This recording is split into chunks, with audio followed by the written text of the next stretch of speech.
Happy new Christopher Nolan release date to all those who celebrate. And this week on Beware of Spoilers, we are going to talk about the Odyssey.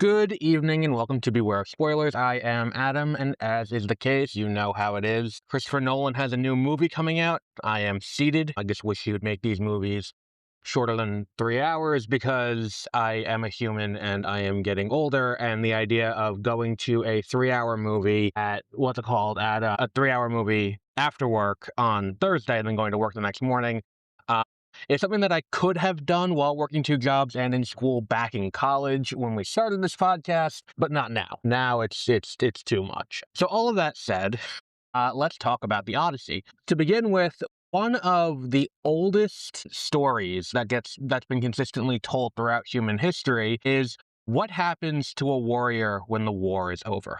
It's something that we talked about. I forgot what the context was, but we talked about it in terms of the Epic of Gilgamesh, which is one of the oldest works of fiction in human history. It's the story of Gilgamesh, the great king who goes out to war and has to come back, which is also the Odyssey. And he goes, and at one point he encounters a goddess of their religion. This predates even the Abrahamic religions and even predates the ancient the Hellenistic religions of Greece and Rome. But he goes out and he meets his goddess, and the goddess is like, "Look, you did your part. What is there left for you to do now? What do you do?" And the entire thing is about him trying to find his place in the world after. And of course, like a lot of Americans, I read the Odyssey in high school, and that was 15 years ago, and I don't remember a good amount of it. I remember that the Scylla was referenced heavily in Prison Break. I remember like a lot of a lot of things okay, I remember the sirens with the wax in the ears. I remember the Cyclops. I remember all those things are like, okay, I remember all these little pieces, but the overarching story I don't remember a ton of. And to sit here and watch this movie, it's interesting that this comes after Oppenheimer for Nolan, where Oppenheimer is this movie about this person who creates this weapon that is unleashed on the world and the after effects of that and how he's at the center of it. And in a way, Odysseus is the same way. The prevailing thing throughout this movie that they keep talking about is Zeus's law, which is what we refer to now as the golden rule. Treat others the way you want to be treated. That's explicitly said in those terms early on in the movie by Telemachus. And it's this idea that, like, if someone comes into your home, you treat them with respect and you honor them, because anyone could be a god in disguise. And if you piss off the gods will fuck you up. And that's basically what happens in the entire movie. And his entire "we need to get home, but the gods are constantly getting in the way" is entirely because he broke that rule with the way they invaded Troy.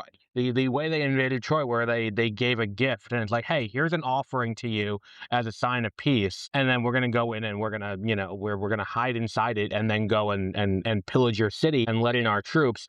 That is a cardinal breaking of that. And this idea of, like, there are these people who are coming from the sea who don't believe in following the law of Zeus. It's becoming this thing where it's like we open that can of worms. And because we open that can of worms, now, like they say, like, civilization has been harmed by this, and it has been irreparably damaged by what we did. And I think that for this to be the thing, and then not to go and tell the story of Troy. I mean, we get it in bits and pieces throughout the movie, but the idea of, like, we're not going to glorify this. We're not going to, take this war and make it the focal point. It's about the journey getting home and why the journey getting home is so impossible. It's not just that it's so hard for him because the gods are like, fuck this guy in particular. It's also the fact that they violated the rules of what the gods said is how you treat each other. And that's why Odysseus specifically has to go through these torments and go through all this shit on the way back and then get back and then go into exile. And it's this really interesting look, and especially coming off of what Oppenheimer is, where it is kind of that same thing, where he is, he's the person who created the weapon that would define the following century. and everything that comes after it is because of what he does there. And it's fundamentally all these stories are also the story of Prometheus, who steals fire from the gods, and and the consequences that ensue from there. War as a construct, and I think that, like, that's the thing, is that it's like we have this idea that, like, I saw a lot of people. I mean, the people have been bitching about this movie since it started.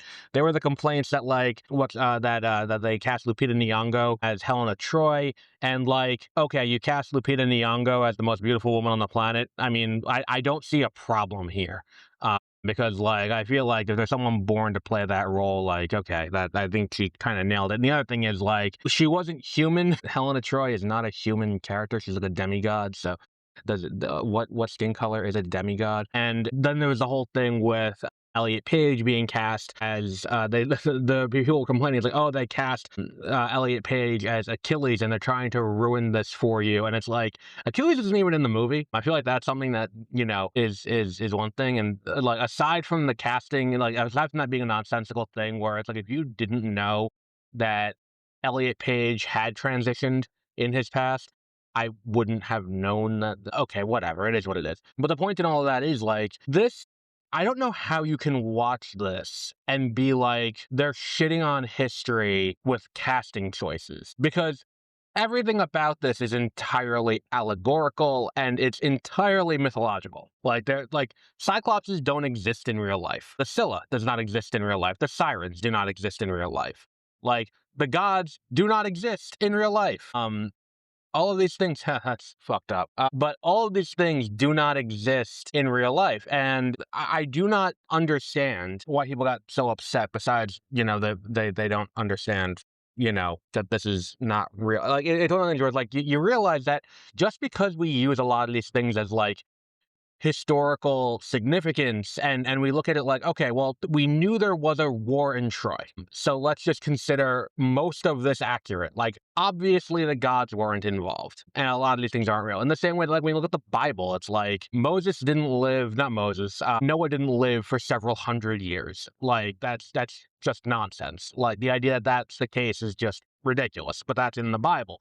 And we understand to look at that as like, okay, well, they use different systems of measuring time, I guess, and also it's, again, allegorical. But as for this movie, like, it is absolutely phenomenal. And I think that the other thing is, the other thing that I was thinking about throughout the movie was back when Nolan won his Oscar for Oppenheimer and he won Best Director. And I think he is making a strong case here for another nomination, maybe a second win, depending on, I think Alejandro Inarritu is someone who could have an outside way in. They showed the trailer for Digger before this movie, and it looks really good. It reminded me a lot of, as I was seeing this trailer, like, it seems like Alejandro Inarritu is trying to do a Wes Anderson, and I'll see him with Tom Cruise, and I'll see that.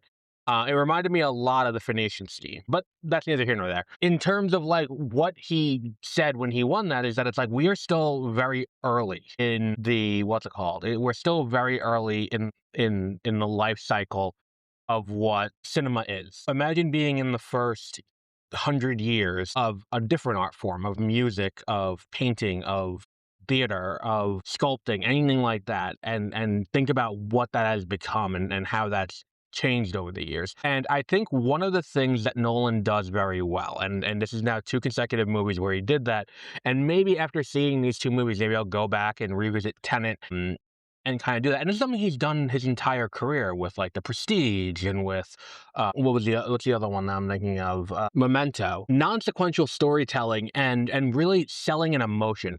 I don't think there's another director who really does that, where it's like, this is the Odyssey. It's very clearly the plot of the Odyssey. It's told differently, but what he's very good at, I think, and I think probably the best way to say this is, he's very good at deconstructing. The analogy I use a lot is, when you see something on a cooking show, they talk about a deconstructed dish. They're taking something that's well known and breaking it down to its components, and then recomposing it in a way that's different. A deconstructed peanut butter and jelly sandwich would be if you took it and, like, took the components, the bread, the peanut butter, the jelly, rearranged it so it's something, similar. It hits the same notes, but it's remixed and it's a little bit different. It's kind of what he's really good at. Like, With Oppenheimer and now with this, what he does is he takes this story where there is a clear beginning, middle, and end. Oppenheimer's life, the before he got to create the atomic bomb, when he creates the atomic bomb, at the Manhattan Project, and then the aftermath. He takes the key parts, mixes them around, and redoes it. And the big criticism that we had with Batman v Superman with this was that it's like, okay, well, you're deconstructing it into its core components, but we don't understand what these core components are. We hadn't gotten a diametrically opposed view of Batman and Superman to be able to do this and break it down, which is why it doesn't work, while something like The Dark Knight Returns does. On the other hand, most people don't know the life and times of Robert Oppenheimer. And in the same way, I would say most people don't remember the Odyssey. I read the Odyssey in high school. I said that already, but I don't remember it that distinctly. And what he does is he takes this thing where it's like he identifies the most relatable aspects of it and the core emotionality of key aspects of these narratives. And it's like, these are the things we have to maintain. It's not character moments. It's not, or not necessarily character moments. It's not like major events. It's not like stuff like that. We need to distill this down to the emotionality of the scene, the emotionality of, you know, the warrior's return, the what does it mean to have broken something that profoundly and something that abstract that will have this far-reaching repercussion, and then reconstructing the narrative around it, and being like, okay, well, we're going to still tell the same story, and the fundamental beginning, middle, and end are still going to be the same, but we're going to tell it out of order. You're still going to get the same cohesive feel, and that's a really, really, really unique skill set. And I think that, like, this is going to sound like I'm being one of these ridiculous fanboys, but we're talking about a generational talent in Christopher Nolan for his ability to do that with something that, to be able to deconstruct something that people aren't 100% familiar with, or like have a passing familiarity with, is astoundingly impressive. And I think that that's why this movie is a clear 5 out of 5, hands down my favorite movie of the year. Although while I was sitting through the trailers today, and this isn't to diminish the Odyssey by any stretch of the imagination, it's gonna sound like it, but it's not how I mean it. When I was watching the trailers, besides the trailer for Digger, the only other thing that I saw that I was interested in, and obviously Spider-Man, the only other one that I was interested in, because they did not show Dune, the only other one was them putting the Fast and the Furious back in theaters. And I'm like, I feel like that is a problem. If I'm like Alejandro Inarritu, who I love as a director, Birdman is one of my favorite movies. Then, to have it be Spider-Man and with the Punisher in it and all of that, and then, and possibly setting up the X-Men, and then we get to, a re-release of a movie from 25 years ago. That's a problem. And I think that we're like looking at the past movies from this year, there haven't been a ton that have really wowed me. And Oppenheimer has blown everything completely out of the water. It is going to be a hard sell for anything to beat this movie come the end of the year, but I'm more than happy to be surprised by that. Maybe Messiah beats it, maybe Messiah, but I think that's going to be a tough, tough sell. And Denis Villeneuve and Alejandro Inarritu have their work cut out for them. But we will wrap up there for today. We will catch up with X-Men and with My Adventures with Superman. But tomorrow we're going to talk about Obsession, because it's now on Peacock. And I wasn't avoiding it because I was afraid. I know that's what you're thinking, because all the evidence to indicate that being what it is from the last 11 years of this podcast. I was going to see it on the 4th of July, but I got held up. Because the thing is, I didn't know how good it was when it came out, because it was the small release. But we are going to talk about that tomorrow. So until then, have a great rest of your week. Before you go, I also write fiction. My newest novel, Succession Planning, is out on August 28th, available both in paperback and an ebook. It follows a journalism grad stuck managing a store while the owners wage a quiet war over who takes over the business. It's about ambition, inertia, and taking the easiest choice. The link is in the description. That's Succession Planning, out on August 28th.